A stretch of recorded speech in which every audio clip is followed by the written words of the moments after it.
crazy that he's just getting more racist. Not even saying anything. It's just the way he said African American. Heavily now. The way he said African Americans, he said it with a hard A.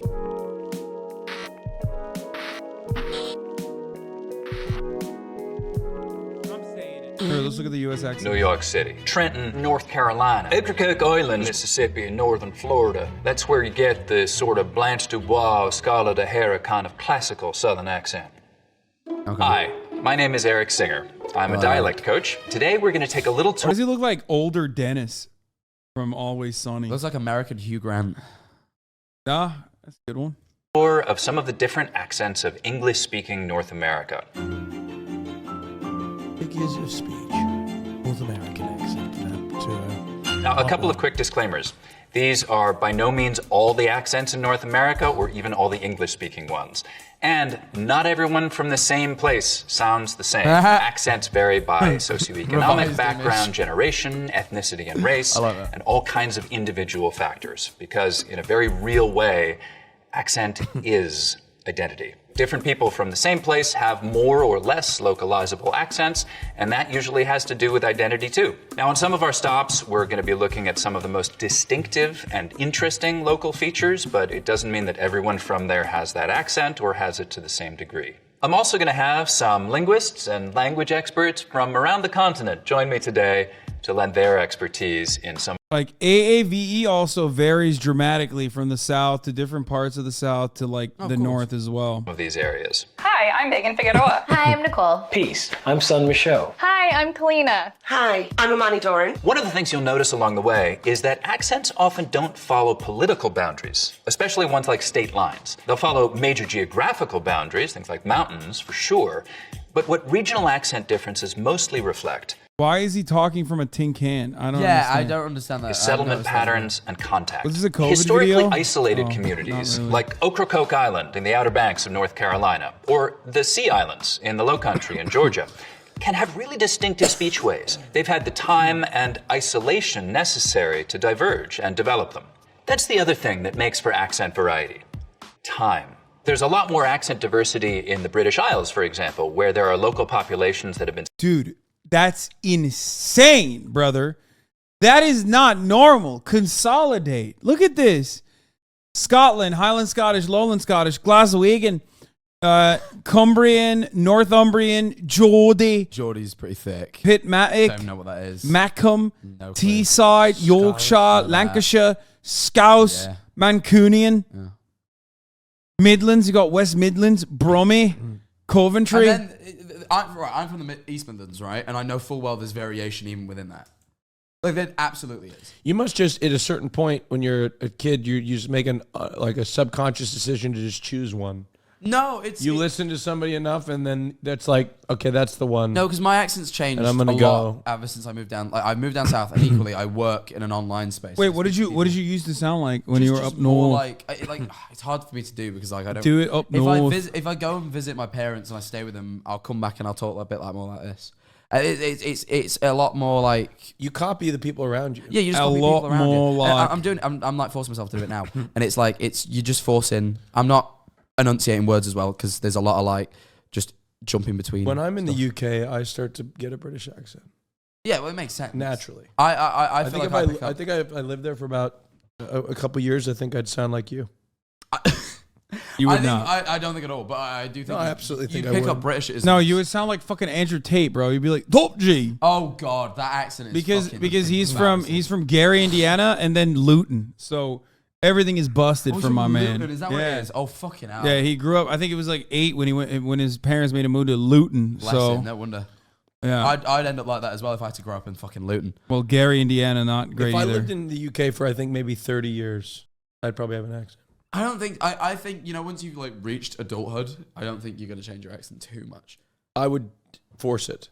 Well then yes, but like I could I could start talking like this for every fucking day of my life, and then all of a sudden I'm Southern. But No, like, but I want to sound like this. I'm not. I love to sound like this. It's so funny. It's so funny because like when he does a Southern accent, I can tell it's a British person trying to do a Southern accent. So I assume it's like his is better than it's most. exactly the same as like when we try to do like a British accent, right? Yeah, but like, It's pretty obvious that the one that you drop your voice really low like this. it's pretty obvious that we are not doing an You know what I authentic mean? British accent. You know the one that you barely even say a word. You just fucking You fucking slags, what you doing then? You know what I mean? Yeah, you fucking, you You won't go get a wanker. cup of tea.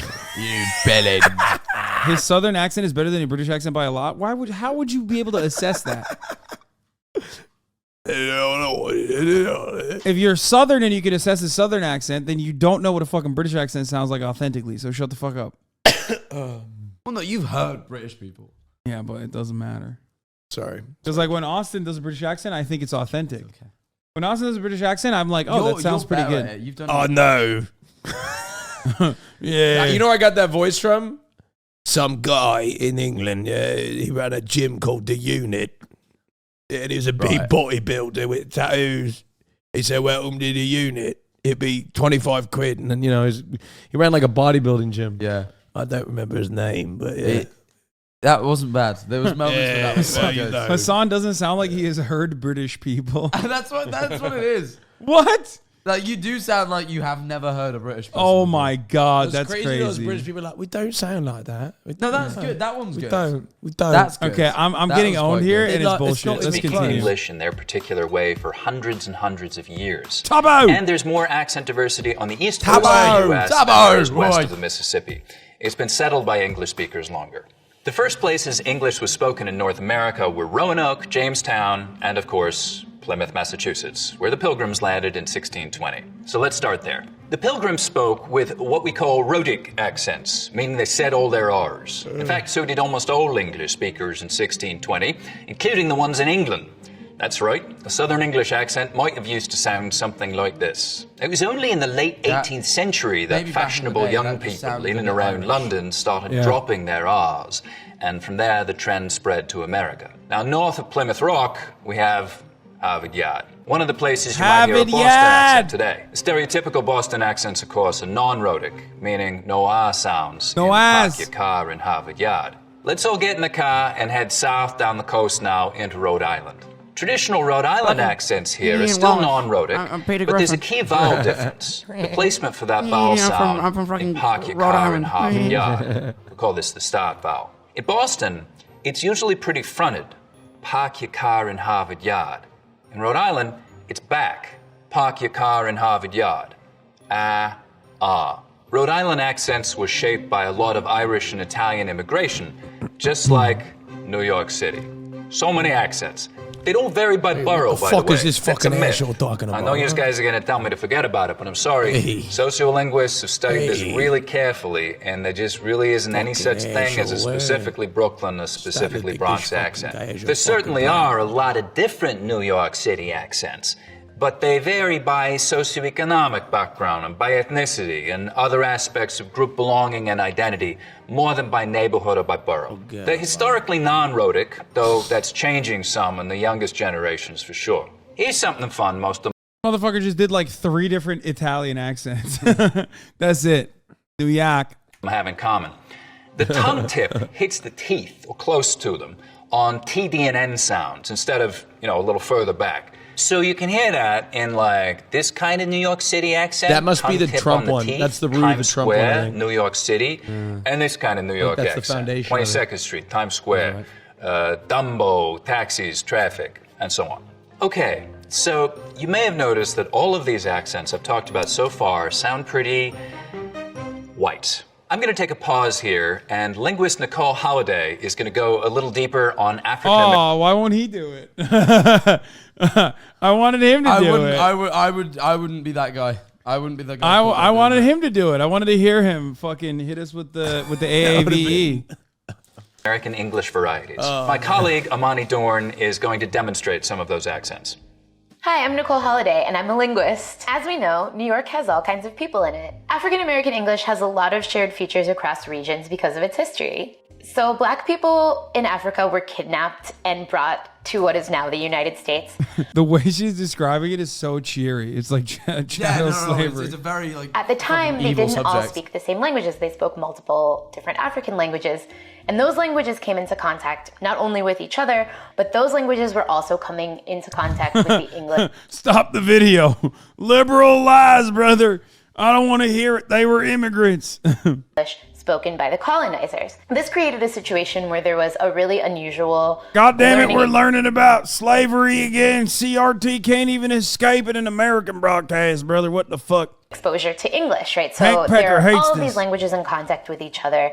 And for economic and survival reasons, the enslaved people had to, in some ways, acquire English. But the English that they were acquiring was not like what you learn in the classroom, right? It was under this really unusual situation of acquisition. So some of the features that we see in modern African American English are a result of this contact between the African languages as well as the English spoken by colonizers, and those features have persisted over generations. After slavery was legally ended, the majority of African Americans remained in the South but experienced really extreme segregation. This led to different varieties of English being spoken in Black and white communities within the South, and even as they moved north during the Great Migration. Nicole, how did the Great Migration influence accents? The English that we see today spoken by African Americans has some features that have persisted throughout generations. TH stopping, so that might be using something like a D sound for where you see a written TH. So dat for that. You can hear that in this clip. They said I could participate online. They said I could participate online. What the fuck? What? That was who the fuck was the editor on this video? That was bro. They literally, dude. This is the COVID era production. Oh, it has to be because the tinny fucking mic, weird edit. It's just like Zoom. They did everything over Zoom. So that's an L turning into a vowel in a word like pool or pull. Might sound something like pool or pull. He said that's cool. That's cool. We also see consonant on purpose, but that's why? so bad. Cluster simplification. If you have a series of consonants at the end of a word, you might see them turn into just one consonant. This made this so much worse. Like it would have literally been. It would have been less disrespectful if they let the white guy do the fucking AAVE than this. So in a word like west, you might hear it pronounced as west. It's been a minute, but she just left. What is this And anything specific to New York? One feature common in New York City is what we call a raised vowel in words like thought and cloth. It sounds something like aw. Coffee without froth on top isn't coffee at all. So let's get it together. Okay, let's go back to Eric. Thank you, Nicole. And even that's just the tip of the iceberg for linguistic diversity in this incredibly diverse city. Around 50% of New Yorkers speak languages other than English at home. I just don't understand why he didn't get an Italian And for half of those, that language is Spanish. Megan Figueroa is here to tell us a little bit about one of those varieties, a variety linguists. Never mind. I was hyper-focused on the video. I thought it was very Fredophobic, is what I was saying. Fredophobic? Yeah, you're right about that. Dead ass, B. Called New York Latino English. New York Latino English is heavily influenced by Puerto Rican Spanish and Dominican Spanish. One remarkable feature of this variety is a light L, the sound that you would find in a word like, love, leaf. Right, so New York Latino English speakers have a particularly light L. You can hear that in this native speaker clip. I guess growing up, I know what it's like to not have a lie. I know what it's like to not have a lie. In contrast to the light L, when you produce the dark L, the back of your tongue bunches. So think about the words milk and pull. The lighter L was a feature of New York Latino English.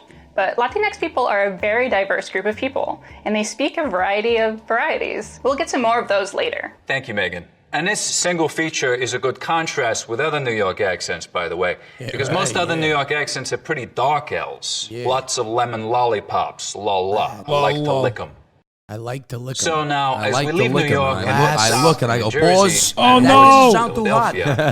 Oh no, they're going down to fucking Philadelphia. Don't do it to them. The dialect boundary, the on line. Oh and no, north don't of this do it. line, most people say on, rhymes with don. That, by the way, the Philadelphia accent is the closest to a Baltimore accent, in my opinion. On rhymes with dawn. I don't think I'd know. Of course, this doesn't apply at all if you rhyme dawn and dawn, only if you have two distinct pronunciations. That makes sense. That's called the because people have lived there for longer. Cot merger, but we'll talk more about that later. There are a few major dialect areas in the U.S., and one of the biggest dividing lines is between northern dialects and Midland dialects. The on line basically runs right along this boundary.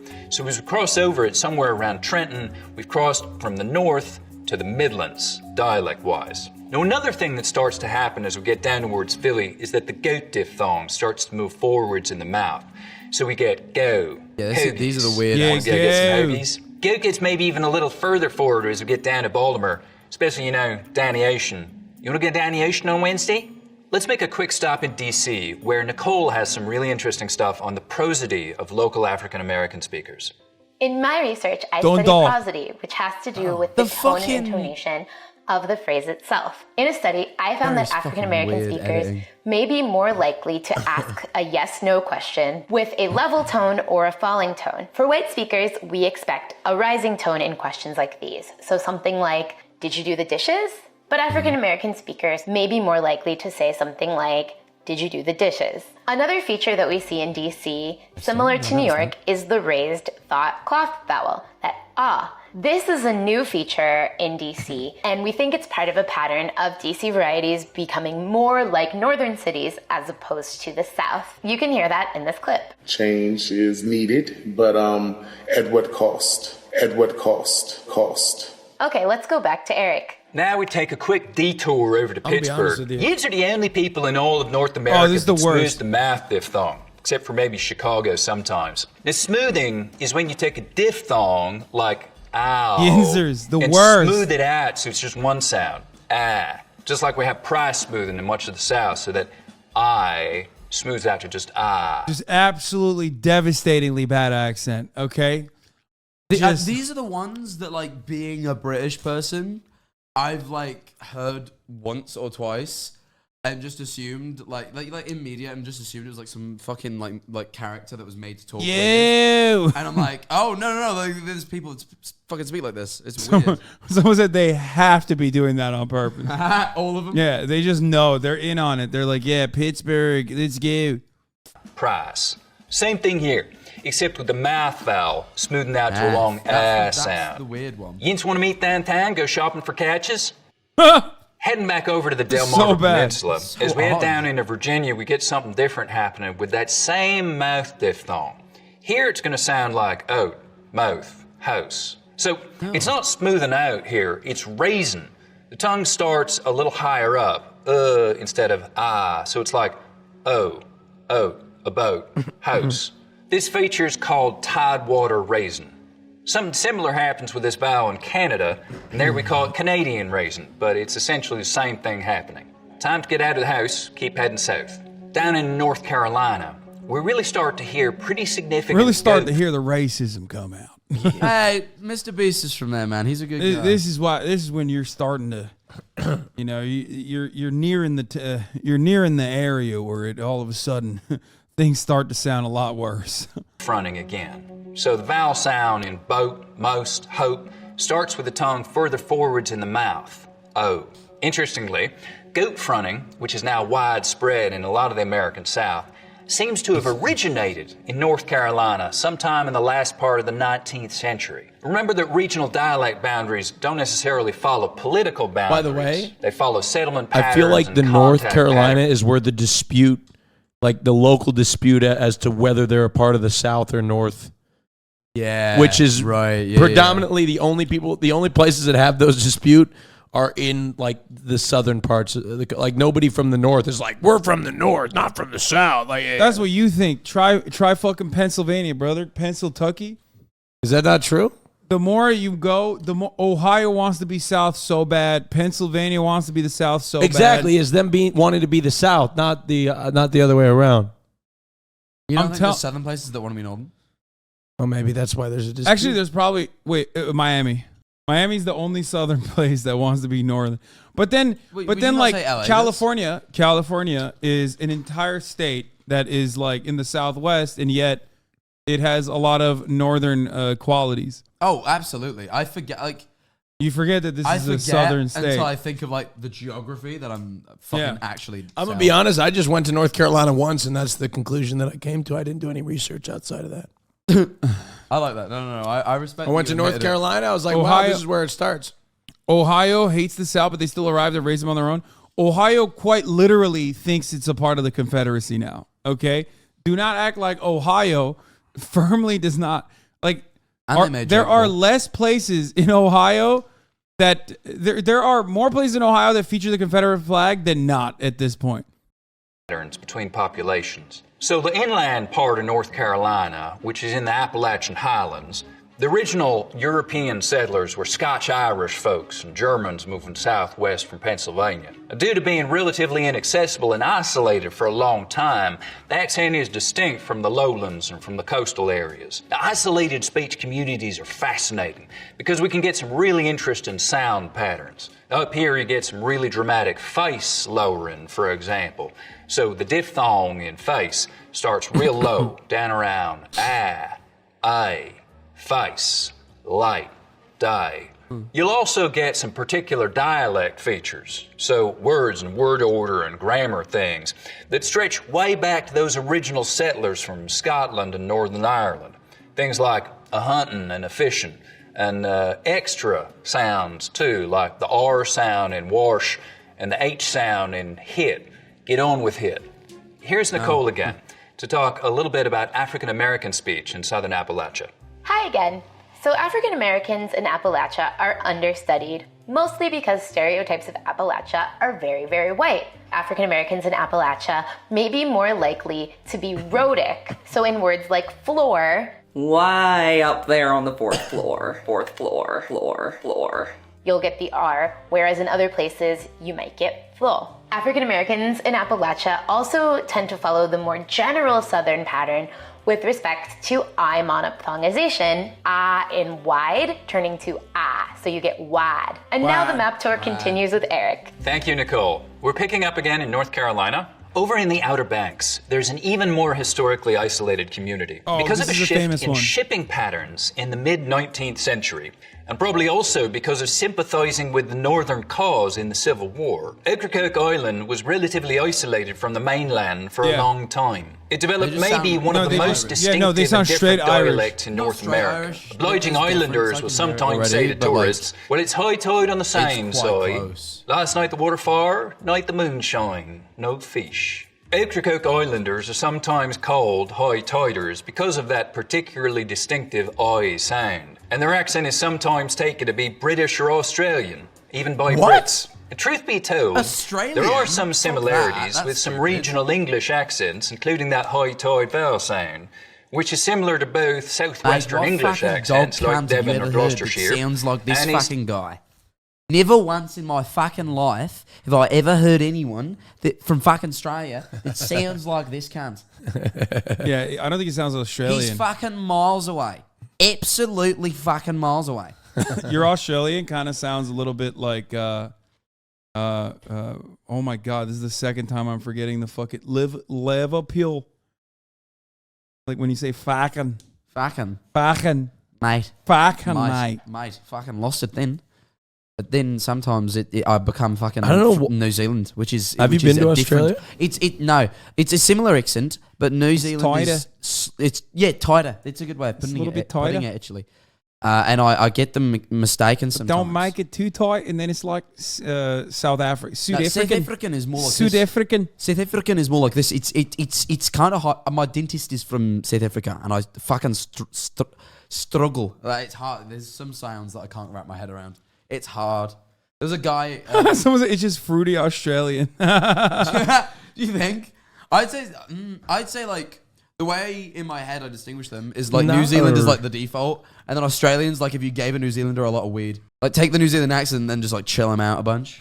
That's how I do it. Anglian accents like Norfolk and Suffolk, those easternmost counties of England. Curiously, another distinctive thing about the old Ocracoke accent is it's also got a real sort of bounce to it, which is something that both those southwestern and those East Anglian accents also have in common. North Carolina is actually one of the most linguistically diverse states in the country, I want to bring in Kalina Newmark now to talk about Native American English. Hello, my name is Kalina Newmark, and I am Talita Dene First Nations from the Northwest Territories, Canada. I come from a strong line of Dene and Métis leaders who are passionate about our language and cultural teachings. The Lumbee tribe is the largest state-recognized Native American tribe in North Carolina. Lumbee speakers combine and pronounce English words that distinguish them from African American and Southern speakers. Since encountering white settlers in the mid-1800s, the Lumbee have carved out a dialect of English that is uniquely theirs. One interesting feature is that Lumbee English speakers share vowel sounds present in the Outer Banks accent, where tide is pronounced toid. You can hear that in this native speaker clip. Well, when he got halfway, that little ditch on this side, ditch on this side, ditch on this side. Thank you, Kalina. So that Ocracoke Island high tider accent is an accent that's disappearing fast. The younger Ocracokers tend to speak much more mainstream American English. There's a popular idea that we're losing regional accents, that people are sounding more and more similar. That's true of some people in some places, especially some of these isolated communities. But it's not true across the board. There are actually plenty of accent differences that are getting more and more distinct over time. But of course, it's a complex picture. There are parts of the South that don't have all that much Southern about them, accent-wise. Raleigh, North Carolina, and Austin, Texas are two good examples. A lot of people from those two cities may be pretty hard to identify by their accents. Not even sound which brings us to what is sometimes called General American. What's General American? The first thing is, it's not one accent. It's basically a terrible term for a wide variety of accents that essentially don't have a lot of obvious regional. Because I know that like Southerners will code switch. So what do you mean, like? I feel like general accent, like Southerners know that they have a Southern accent, and they will literally code switch and do General American if they're. You think I sound Midwestern? Yeah, on purpose. No, you just sound General American. I think I sound General American. You sound General American. Yeah. Every now and then I'll say hella or whatever, but no, but I think the default. I would say you guys will think you sound General American because like everyone thinks they don't have much of an accent. have the one though. I think we do have General American. Like ask the chat. The main difference in the way I speak. Like when I was in New Jersey and in New York or whatever, I would say mad a lot. Yo, that's mad good. That's mad good. I would also say slurs a lot. But now that I am older and live in California, it's more like I'd never say mad good. Yeah, that's a dialect thing. That's not an accent thing. I'll never say like mad good. I won't use mad. And even then, it's like vocabulary, I guess. No, but that's a dialect thing, not an accent thing. Like you're talking about your dialect, which is like, yeah, fair enough. You can have a very like standard dialect with a thick accent, you know. Like I'm curious what this General American accent is. That's a different thing. Me and Austin sound. You sound the same, so you're both gonna go, oh, we don't have an accent because you can't. Detect even chat's saying that though. You and chat are agreeing that you sound the same, but would you say they're a General American accent, chat? Because maybe they are right. Like I can't say, but like is it general or is it just they're all yapping? Never mind. General. They're all saying a general accent. Yeah. Fair enough. I just don't think anyone can judge themselves as General American. I think you can't. It has to be objectively sort of decided. There is no General American. There's literally a General American. We're looking at the General American accent currently. Distinctive features in them. We're going to talk to Sun Michaud now. Sun is a native speaker of Gullah, a fascinating and really important Creole language spoken in the Low Countries in the Carolinas, Georgia, and Florida. Gullah is a language spoken in a region of the United States called the Gullah-Geechee Cultural Heritage Corridor, which extends officially from Wilmington, North Carolina, down to Jacksonville, Florida. Creole. Gullah is an Atlantic Creole, most similar with Bahamian Creole English and Bajan Creole. In fact, when I visited the Bahamas, a bunch of the local women thought that I'd been a local too. There are a variety of factors that inform the language. For instance, the secluded plantations on the Sea Island, a mixture of African languages, as well as the accents of lower class English and Irish indentured servants and slavers. European slavers were so ill-suited for the Sea Island's environment that they would often afford long periods of solitary time to our ancestors with little to no oversight. Slavers would mismatch the languages in order to confound them and hinder their ability to organize rebellions. Now, the scheme of this tactic was designed for our Gullah-Geechee ancestors to be forced to speak English so that their overseers could be privy to their communications. But what slavers didn't predict is that this first-generation English-based African pidgin would develop into a Creole, a fully mature rule-governed language of its own, much of which remains with us today due to generations of forced segregation and eventual separation by choice before the building of bridges that increased easy access to and fro. I'm going to walk you through a few distinct features of the Gullah Geechee accent. For example, the kit-foot vowels are reversed for the words fish and foot to sound like fush and fit. The lot trap vowels are reversed for God and pat to sound like gad and pot. The softening of the T's, where butter and bent would sound like butter and bean. Gullah speakers also drop consonants for vowels where the two words meet. For instance, in the sentences that gal there and that boy there, the word for there, de, adds or subtracts the D depending on if there's a consonant or a vowel preceding it. The importance of accent to the Gullah Geechee language simply cannot be overstated. It is the clearest bond between ourselves and other displaced Africans throughout colonized spaces in the Black diaspora. How we sound is as important as what we say, because our accent is a statement in itself. This has been your Gullah teacher, son Michaud. Stay safe, and as always, we out ya. Peace. Thank you so much, son. So, if you're keeping count, that's 6 Southern accents already, even though we're not being remotely comprehensive here, and we've only been through a few states. Lots more to come. As we get into the Piney Woods belt, Southern Georgia, Alabama, and Mississippi, Northern Florida, we get into one of the parts of the South that's always been Rhodic. A lot of the South was historically non-Rhodic. That sort of shit. That's where you get this sort of Blanche Dubois, Scarlett O'Hara kind of classical Southern accent. You can hear that in this clip here. I've always depended on the kindness of strangers. You hear how there's no R in strangers? Strangers. That's a non-Rhodic accent. But that's changed, and changed fast over the last few decades, so that most younger white Southerners are now Rhodic. In most of the Piney Woods belt, though, they always have been. Now, Nicole talked about the fact that some African-American speakers in the Southern Appalachians smooth out the I diphthong, the price vowel in some words, and we get a long I sound. But in other words, it stays a diphthong, I. And this is a pattern we find in a lot of the South.